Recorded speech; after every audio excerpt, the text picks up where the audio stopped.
in the Rambam, although the Rishonim did not use parentheses, you're not going to see a parentheses per se, and that is the role of Agada, and we began discussing as a little bit of an introduction to before we get to the Rambam's discussion, it's good to know the terminology, the difference between the word Agada or Haggadah, that's the same thing, and Midrash. They are overlapping words that are often used interchangeably, but in fact they are slightly different in meaning. The word Midrash is to expound or to look for something. So for example, if I'm looking for you, I could say, even in modern Hebrew, Ani doresh et so-and-so. So to be doresh means to look for something, to investigate something.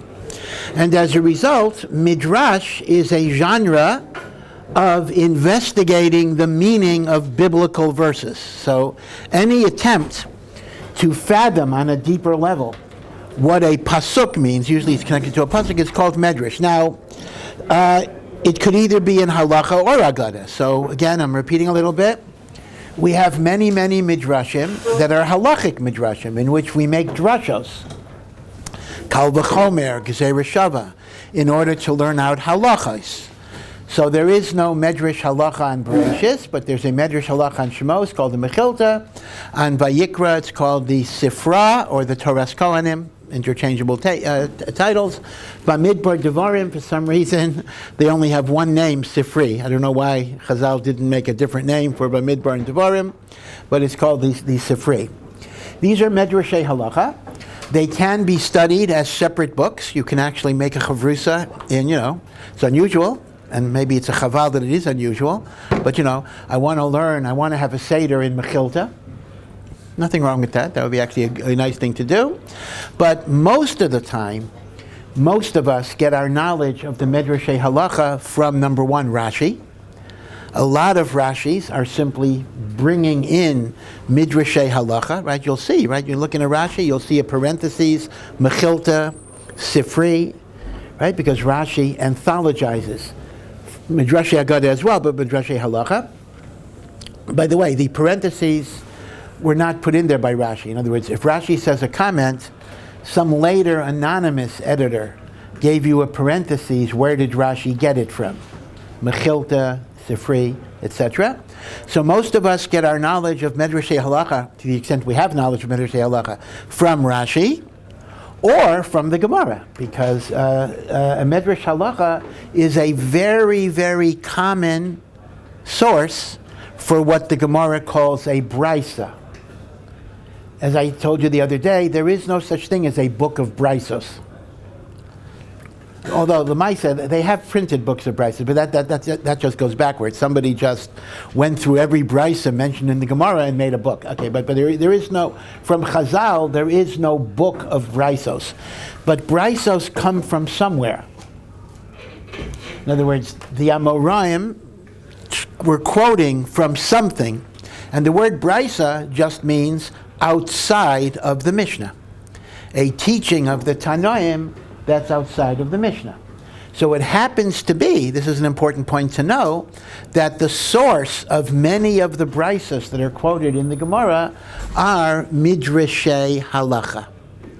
So if you didn't understand a brisa, and maybe Rashi and the Gemara wasn't helping you out so much, if you know where to look, you can go to the Midrash halacha, look at the Malbim's commentary or the Nitziv's commentary. They wrote Perushim on Midrashei halacha, and then you can get a better idea of what's going on.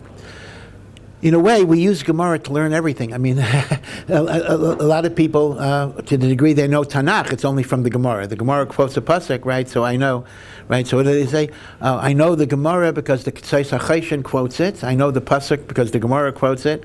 I know the Midrashei halacha because the Gemara quotes it. Meaning the Gemara is like what you learn, and you learn a lot of other things from the Gemara that you're learning.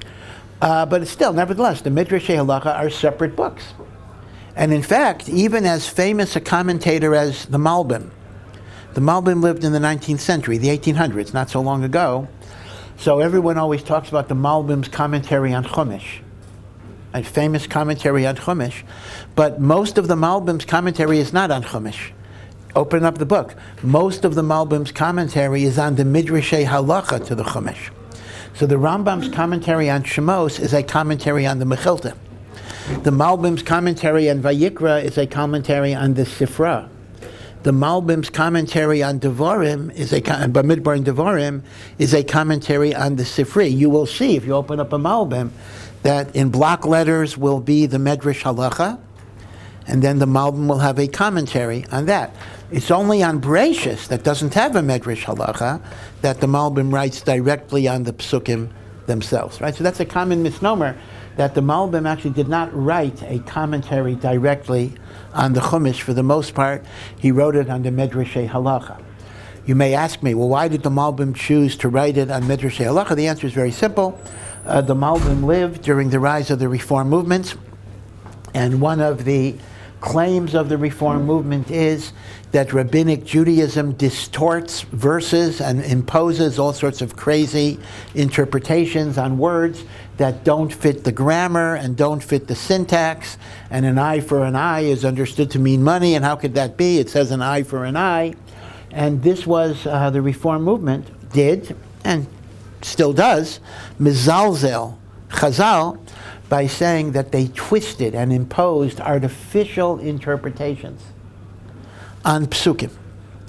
So what the Malbim tries to show as he goes through the drushos, and that's quite an amazing thing, is he tries to show that the drushos are based on a very deep understanding of the Hebrew language. And if you really understood diktuk and grammar and syntax, you would actually see that the drushos are not imposed on the words artificially, but they literally jump out at you. And by the way, this is a limud, I'll just mention. Now again, I'm talking about Midrashei halacha, that really is a digression because the Rambam is discussing Agada. But I'll get to it. I want to discuss this before we get to that. So right now we're doing a parenthesis to a parenthesis, footnote to a footnote. Now the Netziv writes that what is the Iker limud of Torah Shebal Peh? Listen to this is a big chiddush because according to the Netziv, none of us are learning Torah Shebal Peh in its highest level. The Iker limud of Torah Shebal Peh is to understand how the drushos of Chazal fit into the written Torah. How you connect the halacha to the language of the Torah Shebichsav. Which means the Netziv actually held that the Midrashei halacha are the Iker limud of Torah Shebal Peh, and the Malbim, by implication, held the same thing because he wrote these commentaries on it. Now, if you think about it, this is precisely the aspect of learning that we pay very, very little attention to. We go through drushos. First of all, a lot of times we just skip drushos. In fact, Ohr Somayach even made a decision many, many years ago that Gemaras that were too heavily connected to drushos we don't even do. Although we can't escape it totally. You can't create a Gemara without drushos, but you can. Certain parts of Shas are not drusha heavy, so we tend to gravitate towards the non-drusha heavy Gemaras.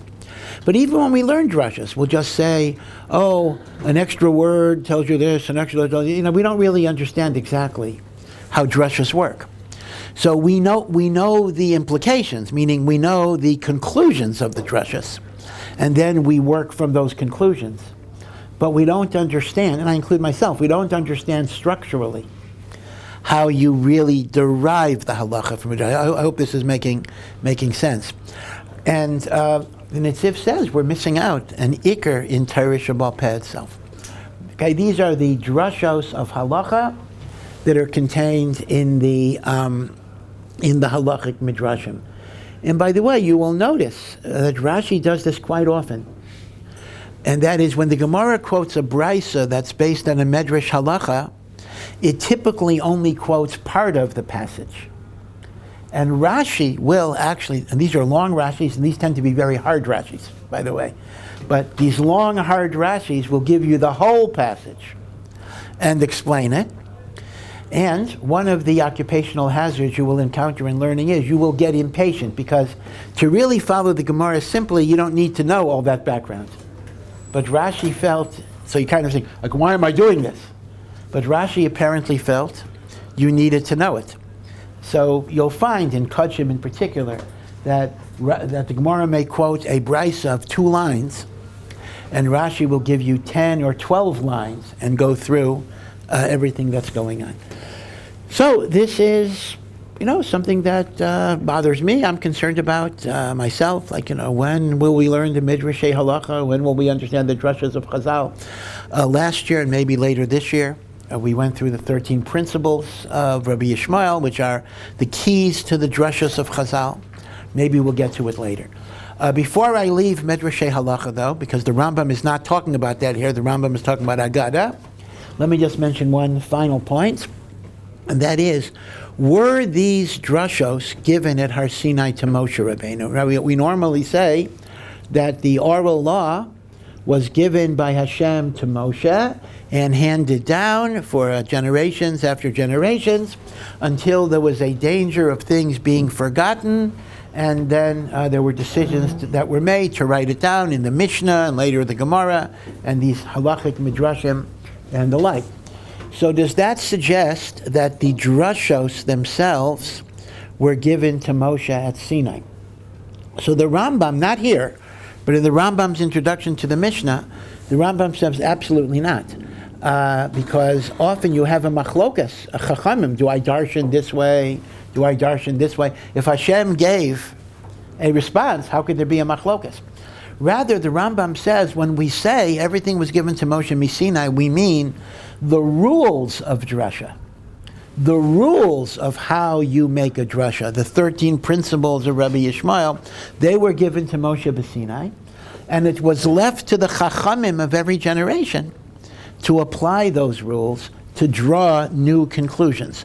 And that's why there could be a machlokas, because you can have 2 chachamim who are applying the same rules, but they come to different conclusions based on logic and svara. So it is not true that every halacha from a drasha was given to Moshe Sinai.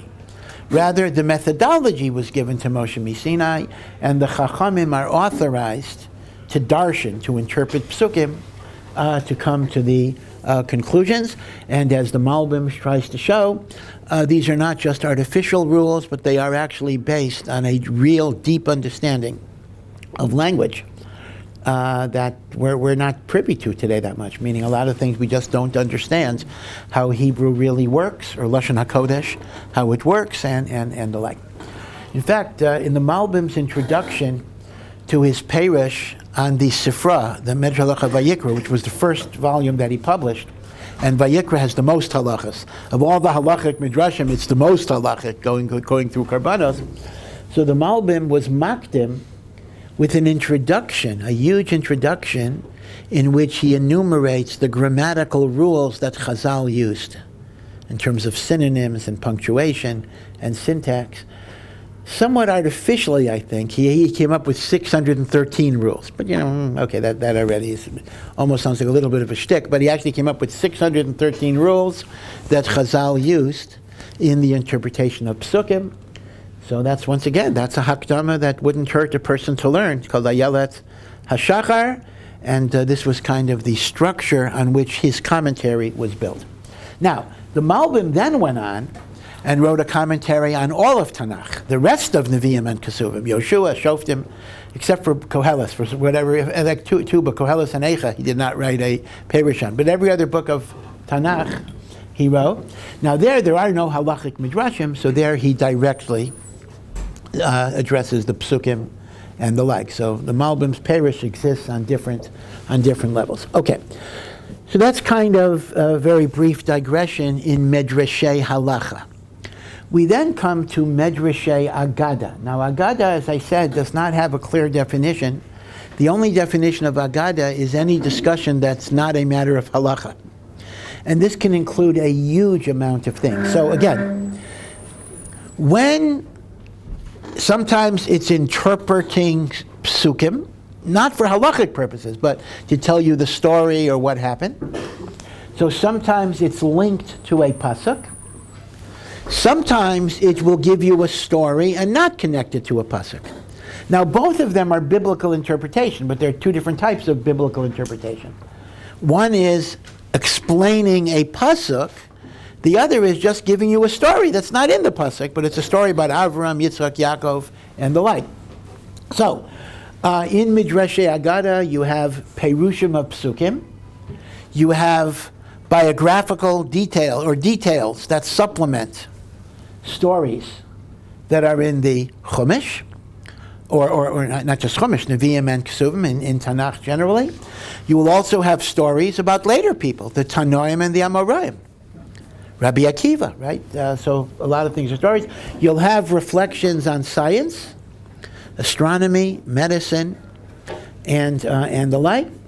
You'll have stories of miracles, both in the time of Tanakh and later, and you will have reflections on the meaning of life and the purpose of existence, and the ultimate goal of why we're in this world.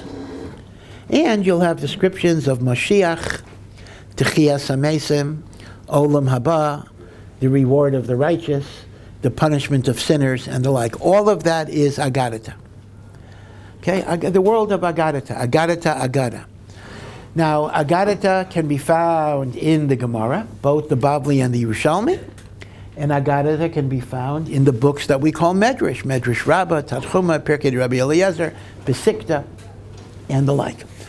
Now, let's assume, just as an example, let's assume that you're learning Sefer Yehoshua. Okay, this is an important question.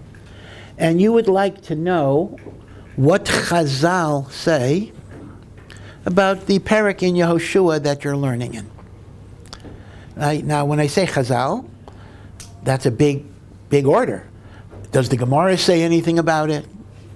Are there Midrashim that say something about it? How do I know?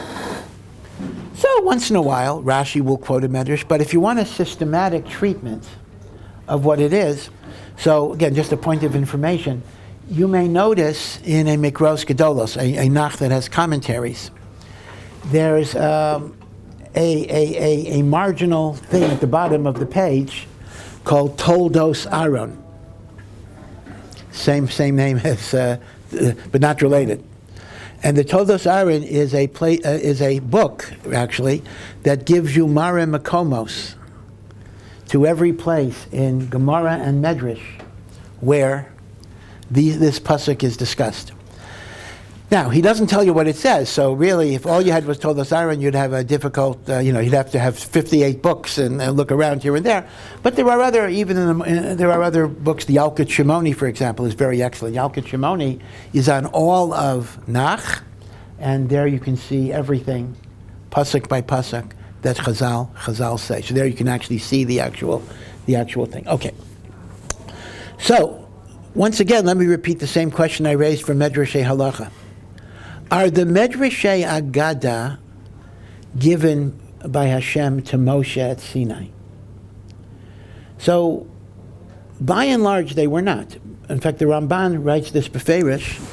The Ramban says that a drasha that Chazal give, when they make a drasha about the importance of learning or the importance of tzedakah, they're giving a drasha the same way a rabbi would give a drasha today. Now, granted, they were infinitely greater.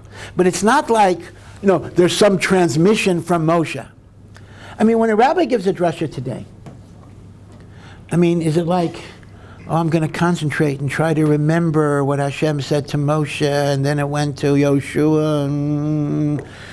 That's not how it works. That's not how our mind works. Rather, a person looks at the Torah, or a person looks at different teachings, and a certain idea formulates, and you communicate that idea. I think we sometimes are too fixated. I'm going to get in big trouble for this. We are sometimes too fixated on the notion that everything is from Sinai, because that's not the way life works. Even when the Gadol Hador is speaking to you, he's not giving you a message from Sinai in a direct sense. In an indirect sense, he is, because the values and the hashkafa that he's communicating goes all the way back to Moshe Rabbeinu. Yeah, that is true. But the particular form, do you see the form, the way it's said, the parable, the mashal, The Vort, that was not given to Moshe b'Sinai. That is the product of the person's thought, the person's creativity. Again, we're too rigid sometimes. Everything is Moshe b'Sinai. The Ramban says that Chazal made drushos, like we make drushos, although remember that they were, infinitely greater than we are. Okay, that's important. So Midrashei halacha, we would say, express philosophies of life that indeed Hashem communicated to Moshe.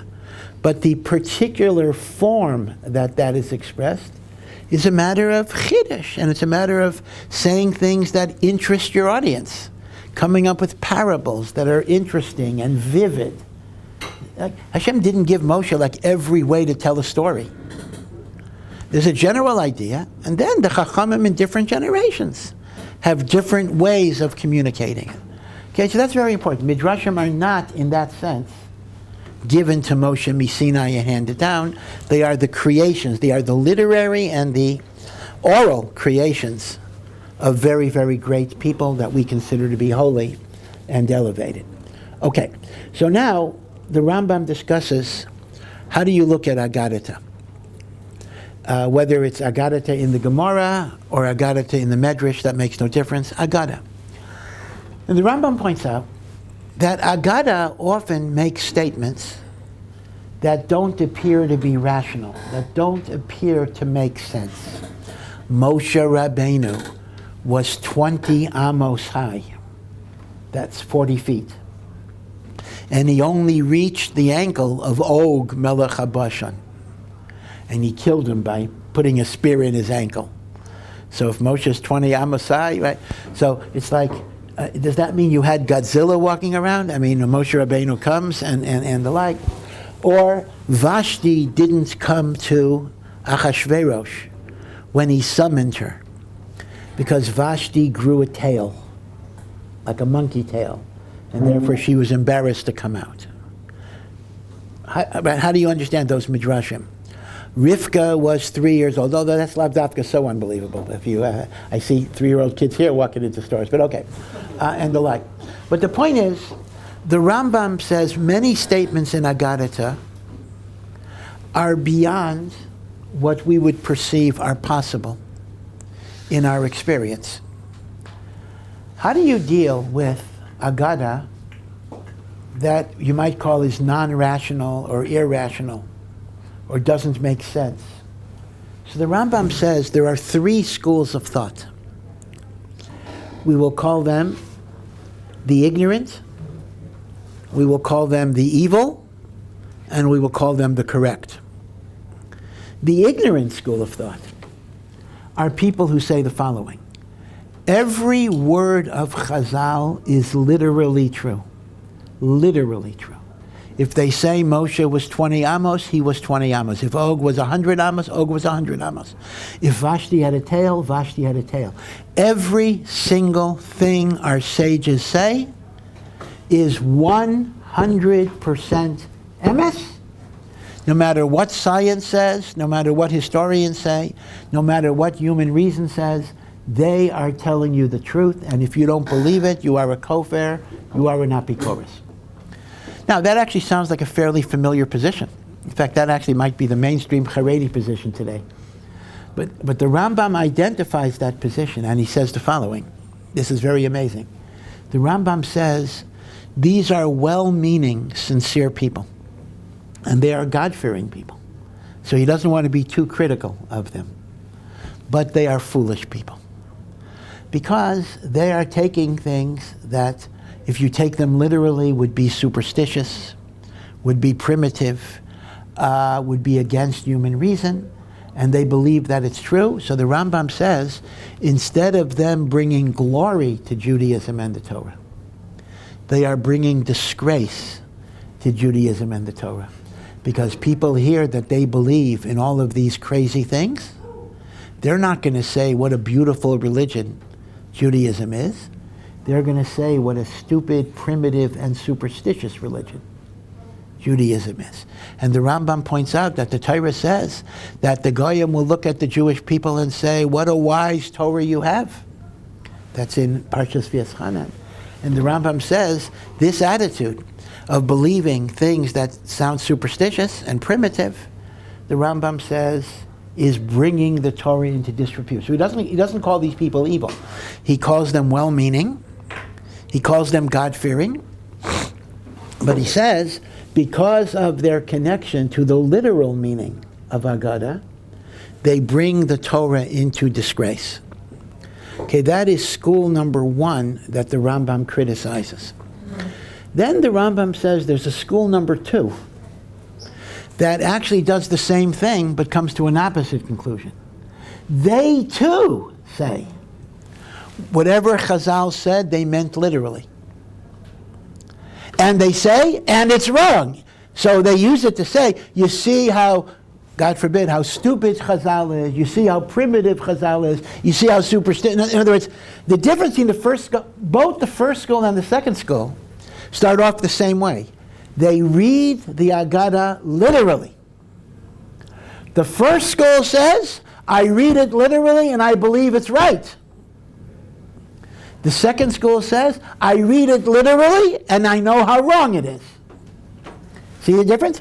The common denominator is they're both reading it literally. One says, it's literal and I believe it. And the other says, it's literal and it's Baba Mises. It's a waste of time.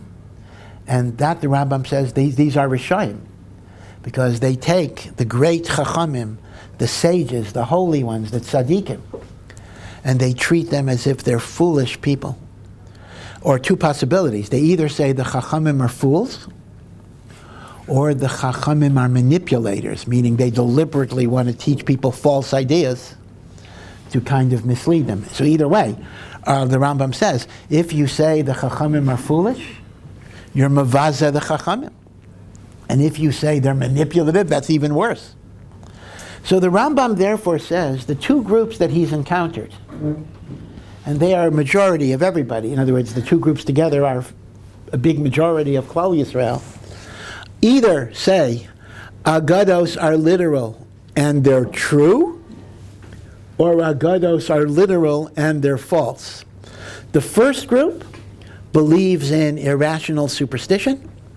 The second group believes that the Chachamim are ignorant, and that's evil. Right? So the first group is well-meaning but ignorant, and the second group is evil because they want to be mavazeh the Chachamim. So the Rambam says the only true approach to Midrashim and Agada is a third approach. And the Rambam admits that most people don't have this approach. They don't understand it. And that is to raise the question in a binary way, is Agada true or false, is missing the point. Those are not the only two possibilities. Rather, the way you really have to approach it is, every word of Chazal is true. But truth does not always have to be literal truth. And that is, the Chachamim are conveying to you very deep spiritual ideas.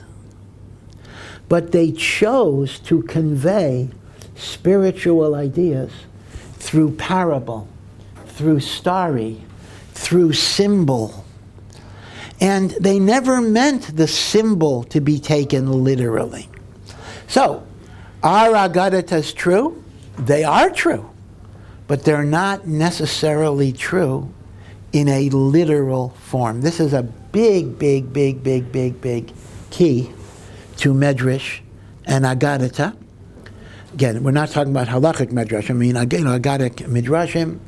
And that is, and the Rambam says, and this way the Rambam says, when you penetrate beneath the surface, and you try to figure out, not so easy to figure out, what is the teaching Chazal are trying to convey here, you will find beauty, you will find depth, you will find emes. And you will even see why this particular story was the best way to convey this idea. But they didn't always mean for the story to be literal. Okay, big mafteach of the Rambam. Now again, there are people who say this today and they're condemned as apikorsis. The truth of the matter is, the tendency in many circles of the Haredi yeshiva world is group one. And we know what the Rambam calls group one, right? The Rambam was a little critical. Well-meaning, God-fearing people, but a little foolish. And by the way, I want to say, we're doing the Rambam, but the truth is there are Rishonim who are chaylik in the Rambam. There are Rishonim in group one, not in group two. There's no Rishon that disparages the sages, but there are Chachamim in group one. So I don't want to imply that group one was only ignorant, superstitious people. There were Rishonim who subscribed to group one, but at least in terms of the Rambam was a big advocate of at least the possibility of non-literal understanding of Midrashim. Now, the Rambam then says, he does make an important point. He says, not all Midrashim are symbolic and non-literal. There are some Midrashim that are actually intended to be true. Because after all, just because something is miraculous, that doesn't mean it didn't happen. I mean, miracles happen. Kriyas Yamsuf happened. In other words, you're not going to say that every story in the Gemara that involves a miracle is only a symbol and it didn't really happen. Miracles did happen.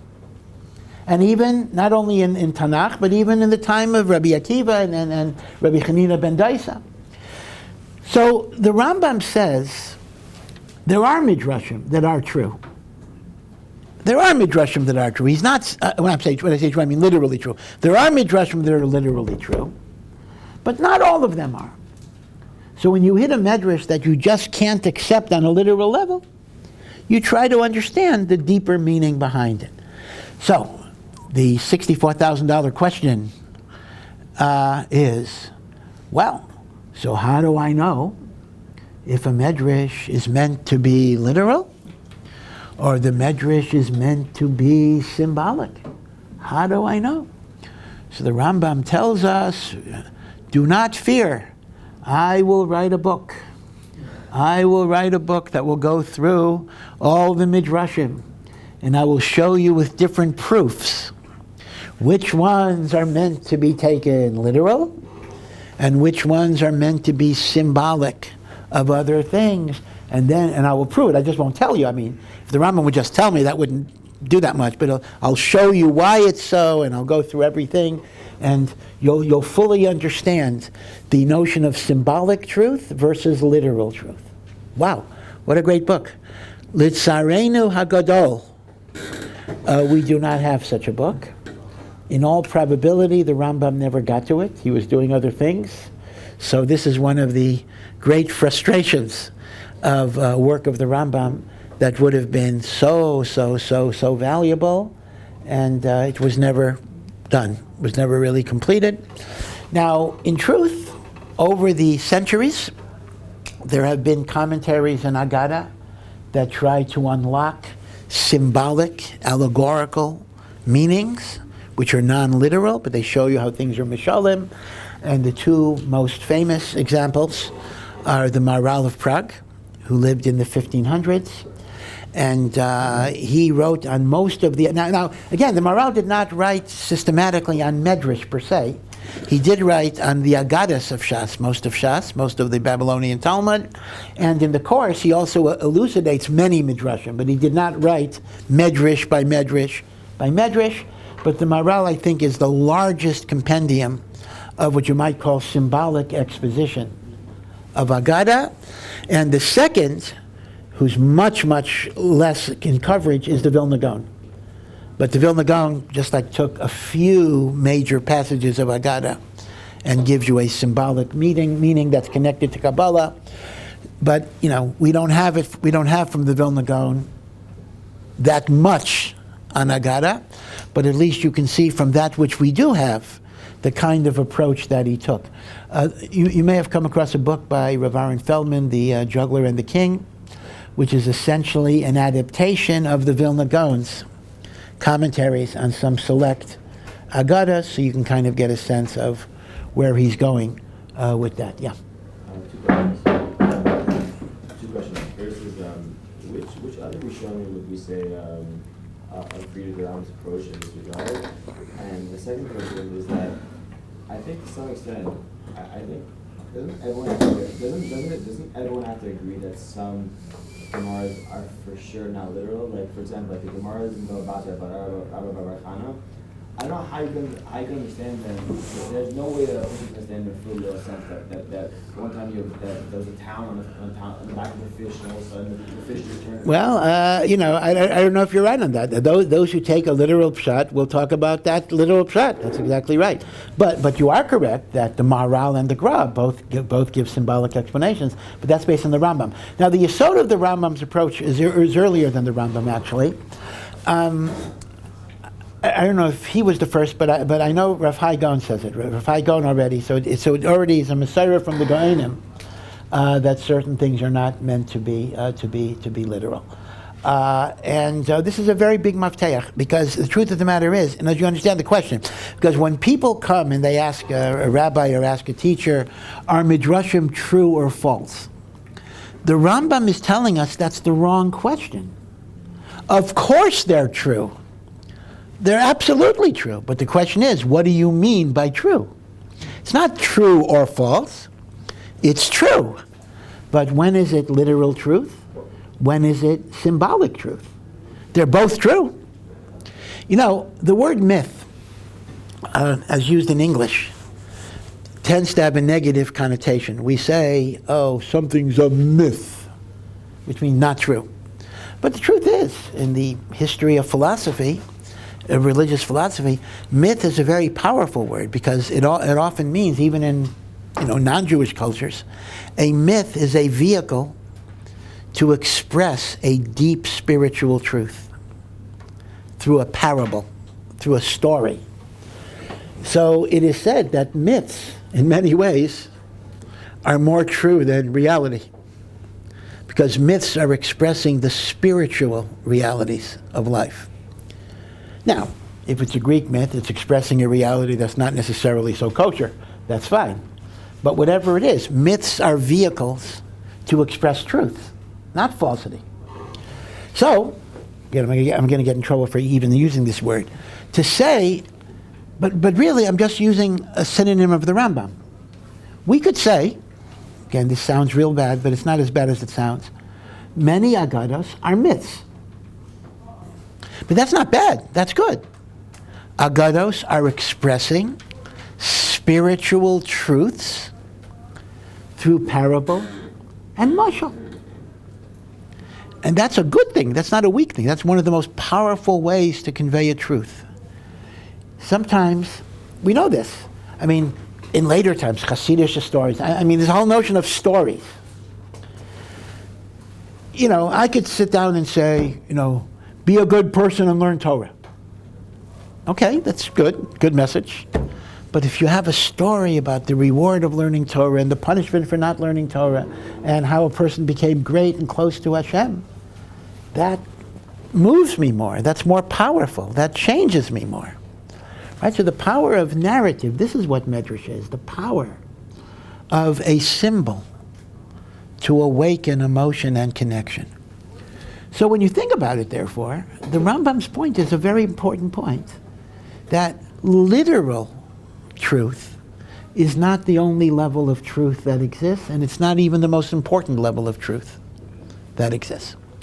But nevertheless, again, I got to repeat this once more, the Rambam does say there are many midrashim where Chazal had unbroken traditions as to what happened with Yitzchak and what happened with Avram, what happened with David, what happened with Shlomo. These were real traditions, historical traditions that were passed down.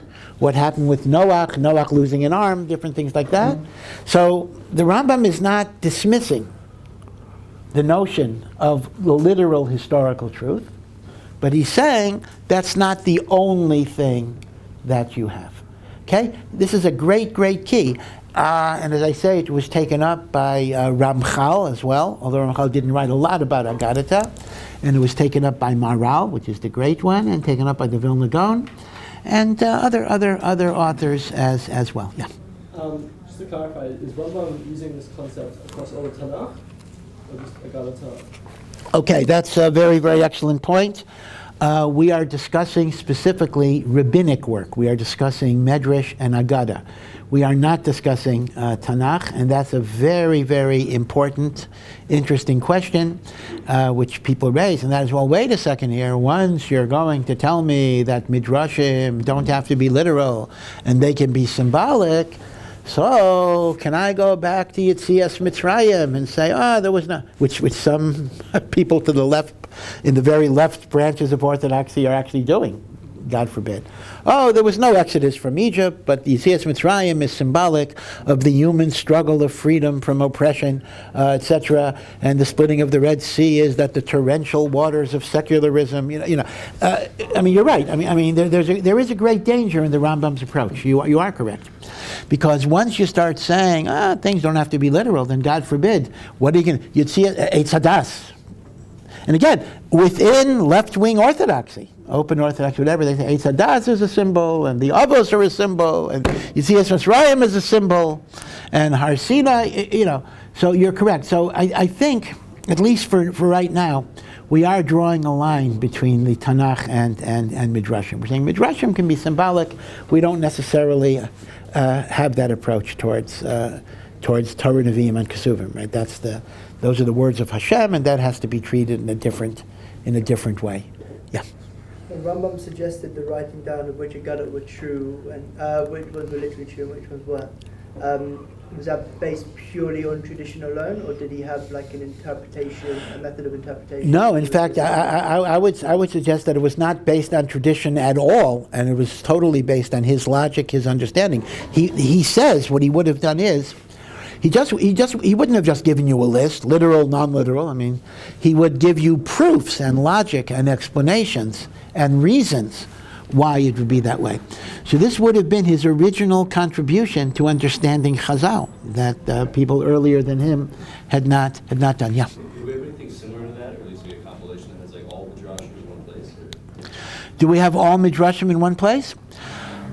The closest we have is the Yalkut Shimoni. Now, the Yalkut Shimoni, which you may have heard of, the Beis Midrash has Yalkut Shimoni, is much later. It's from the Middle Ages, meaning it was compiled after the Midrashim were written.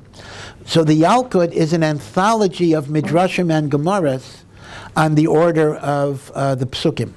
So if you look up the Yalkut on a pasuk in Chayei Sarah, you will see the Gemara, the Bavli, the Yerushalmi, the Midrash Rabbah, the Midrash Tanchuma, Perek Rabbi Eliezer on the pasuk, right? So the Yalkut is the closest we have to an anthology of the Midrashim. I had mentioned the other day that Midrashim are organized in the order of Psukim, but I mentioned Bialik put together a topical Agadic reference, which again could be useful if you want to know everything that is said on a topic. Of course, he doesn't do everything, but he gives you a good representative selection of things. Plus, he translates it from the Aramaic into the Hebrew. It's called Sefer Agada.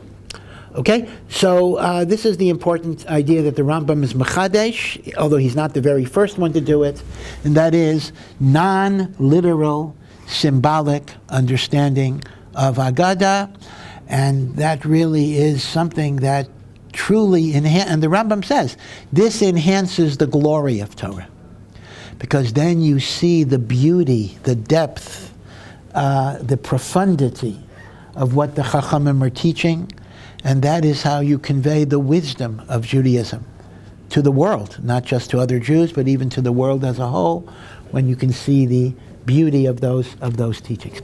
Okay, we'll continue tomorrow. Be well.